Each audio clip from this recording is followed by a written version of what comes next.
confira a fala do seu vereador na sessão da Câmara. Senhor presidente, senhores vereadores, imprensa, público aqui presente, pessoas que nos assistem, bom dia.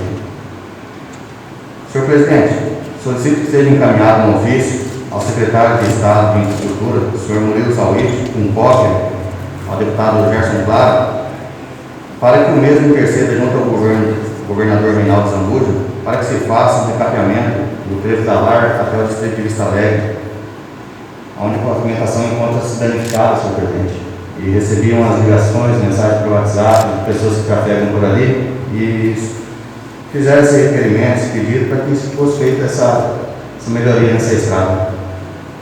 Também, senhor presidente, gostaria de ter uma informação por parte do diretor do hospital, Dr. Jair, sobre como anda o andamento da compra do respirador, que foi destinado a 150 mil, no dia 30/3, sobre como está sendo feito, se foi feita a compra, a aquisição, ou se foi utilizado em outra parte, para que a gente possa esclarecer para a população, porque nós fizemos mais uma doação de 115 e o vereador João propôs também que fosse feito até o final do ano uma devolução de 200 mil para atender o hospital.